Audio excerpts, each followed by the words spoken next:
Nathan and with Candy. They always think it's their turn to talk. They're not hearing me. And they make a lot of bad decisions as a result, despite their good intentions. Their ability to listen to understand is not there.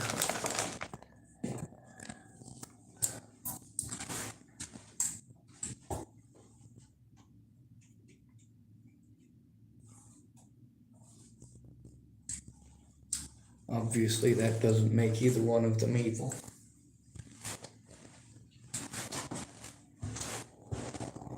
The problem is, either I have to do what it is that they're just gonna literally repeat over the top of every single thing that I say. They're just gonna repeat the same bullshit. They're not hearing my words.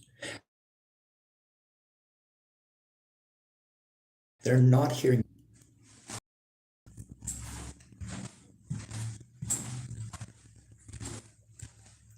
Now, the situation with Candy and Nathan and the situation with Officer Martinez that happened over the harassment calls. Did Candy or Nathan ever try listening? No. See, that's the problem with neither one of them helping to address the issue with the police. That means helping to turn in the situations with the police that I'm being abused over by the police. Telling me that I have to talk to the cop when he gets there. Well, I tried, he talked over me. Both of them did, matter of fact. Nathan had no fucking clue what was going on, and he literally never made any time to find out afterwards. Neither did Candy.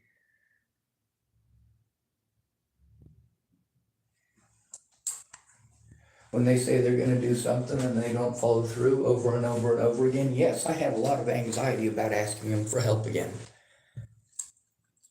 When the help that I'm going to get has nothing to do with turning in the evidence of the abuse, why are you making the suggestion?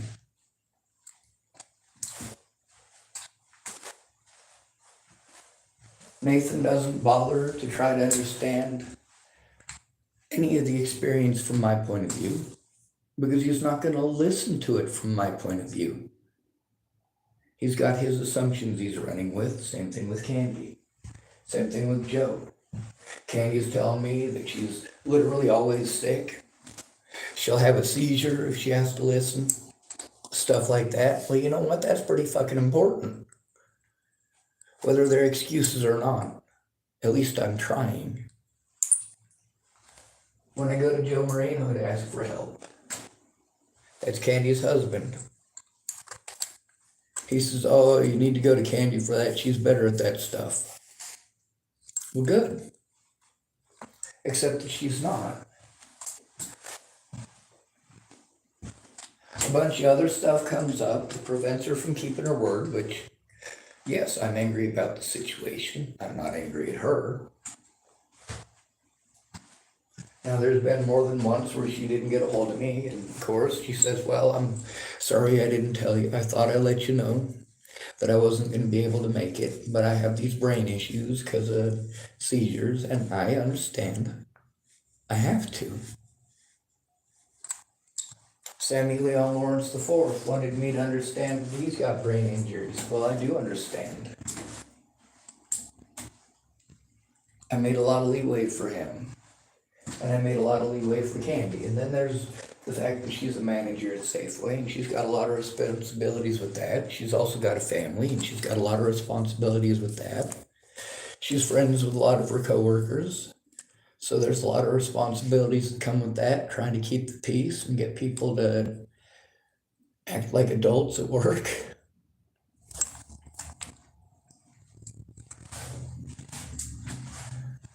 But the thing is, when people are talking over my experience, they're not taking it seriously.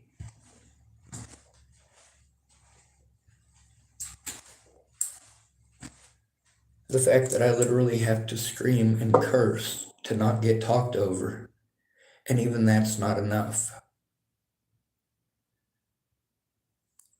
Well, That shows why it is that assisted termination of life should be legal for somebody like me. I want to believe you when you try to sell me your BS. I hear your words. I also see your actions. When you say that you'll listen and then I get 2 sentences in and you're already interrupting me. When you do something harmful to me, all right, and I'm trying to explain to you that you did something harmful and why, so that we don't repeat it, but you're too busy getting butt hurt because I'm saying you're not perfect and you can't fucking handle it. Well, too bad. I know I'm not perfect. I admit to my sins. I profess by mouth, and I do what I can to make reparations and amends. But not one person has made a single attempt to make any reparation or amendment for the wrongs that they've intentionally caused. When you're always too busy, that does denote that you do not care about a person. You care about reputation because you're going to pretend like you're gonna, but you never follow through. You repeatedly interrupt everything that they're saying. And you don't stop. You just don't stop. And the more you talk over the victim, and the more they're having to focus on answering your questions rather than tell their experience, the more confused you're going to get. And when you rush them, because of course it's your break, and that's the only time that you've apportioned, or you tell them, when they blow you off, they say, oh, well, yeah, I know I was going to actually take an hour to listen today, but I'm not going to. However, I'll be at work tomorrow. Well, what does that mean, you'll be at work tomorrow? Does that mean you want me to come talk to you at work? Does it mean you want me to come talk to you at your break? A lot of them have told me, hey, if I'm busy, just come in, come up to the deli counter and let us know what's going on. So I try, but a lot of times it's difficult because they're busy. There's also the fact that I explained to them, hey, I can't just keep doing this, coming up to the counter and trying to let you know here in public, in Safeway, where there's a lot of loudness going on. There's a lot of other people, and it's not everybody's business. But the thing is, you're making me tell my personal business in public. You're making me tell that in a place where it's not appropriate. And when I get talked to because it's not appropriate, and I tell you, hey, I told you it's not appropriate to talk about it in there. You said it'd be all right. Now I'm getting talked to by your boss. You're the one who told me to come in there and do that. Very complicated. Anyway, for some odd reason, the video that I was making about the Holly situation, she just came to my channel. But the thing is, I shouldn't have to have a YouTube channel. I shouldn't have to have a YouTube channel. I should have a friend or family member who cares when I get a hold of them and tell them that I'm being harmed. They don't even take the time to listen to what I'm going through. What they want to do is set up an appointment later for maybe they'll listen to my story in 2 to 3, maybe 6 weeks or 8 months, or in some cases 6 years,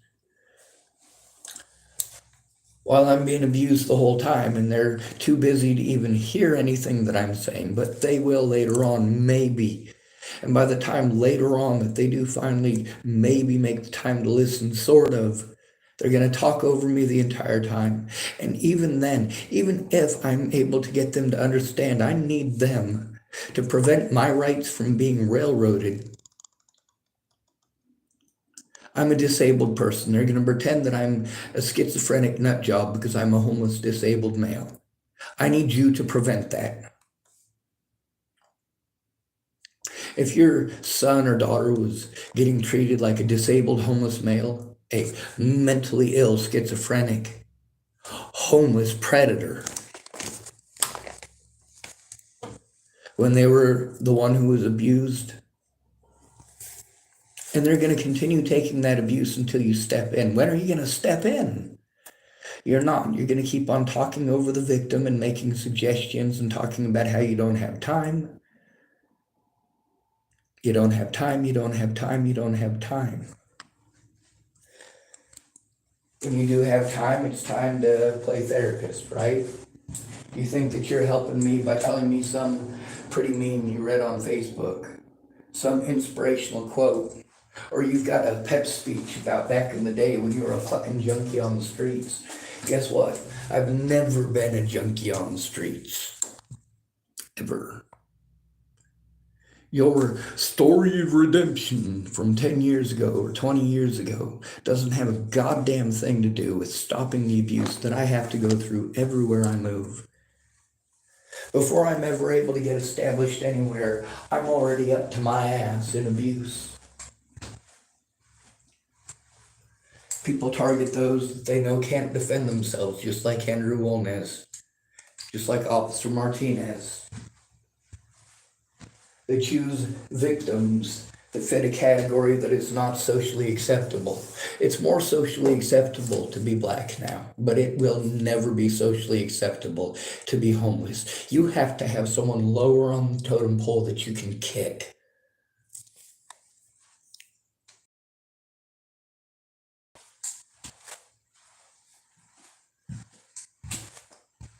Trying to tell people, here's one of the most fucked up things, all right? When I'm trying to tell people about the abuse I'm going through, they'll look up who they can pawn me off on in their own minds. No, you can't pawn them on. You can't pawn them off on others. They will be harmed by those others, especially if those others get a government paycheck. A friend or family member has to care to help turn it in. A friend or family member has to help advocate, and that means you do have to speak up for the victim when they're talked over. It means that when officers do what Officer Martinez did the other day at Safeway, when that happens, you have to help turn it in immediately. You're never going to do that. I had to try to talk to Nathan in the store after that situation. Him and Candy had blown me off for 2 days. They pawned me off onto Officer Martinez, basically. I did not have an actual advocate there. Now, Nathan did try to the best of his abilities, but he's a male. He's also young, and Martinez knew that he could just walk right over the top of Nathan. There ain't no mama bear in that boy.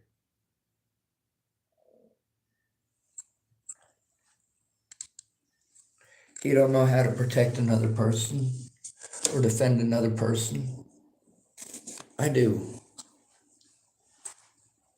Now, when they say there's got to be witnesses, there were witnesses in all these situations. The police wouldn't talk to the witnesses. Witnesses wanted to make every excuse, or they'd give me their number. Let's look at this timeline here with Candy and Nathan. It's been about 5 months since they came on board. About 5 months since they said that they'd listen to my story and help turn it in. 5 months.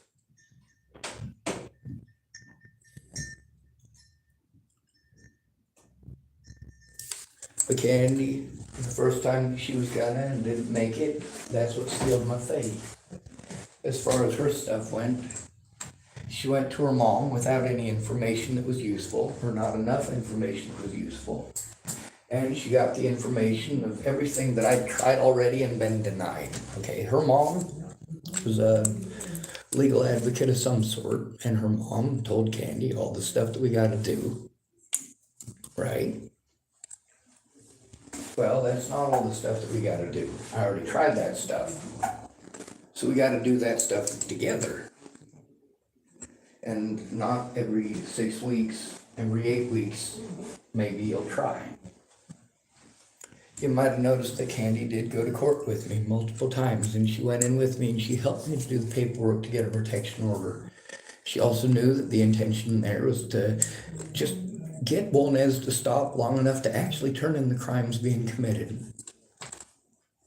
But she couldn't make the time for Well, almost anything except for the court stuff. She had a few ideas about cleaning out my car because it is important. I was trying to explain to her that I literally cannot organize or go through any of that stuff in the vehicle in those conditions, and she thought out the car, then that'll fix that. No, that's your assumption. It wasn't going to fix it. This is just one of many problems that I have that I need you to pay attention to and know that it exists, because I need you to tell them it's reality and not some fiction in my head. Yes, I need your help to do those things. However, what I need most is an advocate. That means you have to listen, and Jesus fucking Christ. Telling a disabled person to go run around doing a bunch of things that you know they can't do is not ever going to be helpful. It's dismissive, it's disheartening, and it is cruel.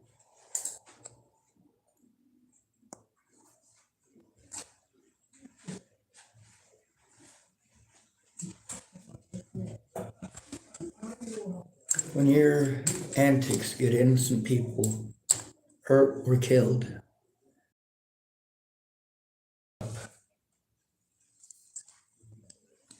and I might even use the C word, and you probably won't like it, but you're not the one having to deal with all these restricted calls. You guys don't have to deal with actual stalkers. The cops got 1,000,001 ways to blow you off when you're poor. And they get away with it because you don't have the money for a civil lawyer, and they're not going to investigate themselves. Now, there's a way past it. There's a way to do it if you don't have a bunch of money. You stop and you listen to the victim, and you go in with them for their safety.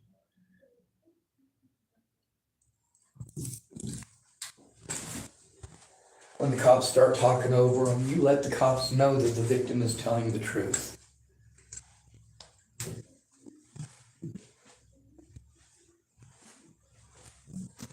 You don't let the cops talk over the victim, and then after the fact, you want to regurgitate the same thing over and over and over again at the victim. They fucking heard it, stupid. That's all the stuff that the victim is pissed off about, is that they're getting sold a false narrative.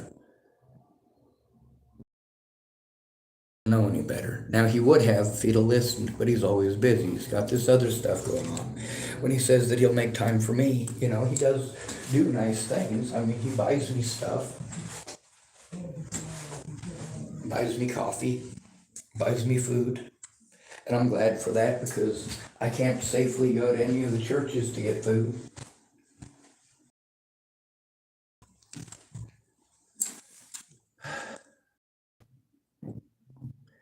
But the problem is that in lieu of listening, no, you don't get to throw food back in my face when I needed you to listen. Thank you for the food. But don't try to pretend that because you did harmful things by not listening, by assuming, by pushing a victim to do things that, number one, they're not comfortable with, and number two, it's because they're unsafe doing so. And then you want to throw in their face that you bought them food and blew them off, and guarantee that their predator will get away with doing it again and again and again and again. How many times has Andrew Wolnez done this? And how many times did anybody ever help try to turn it in person? Just once. And that was Nathan, who didn't know shit. And afterwards, he literally never made the time to find out. He's just going to procrastinate. Meanwhile, Candy didn't bother to find out either.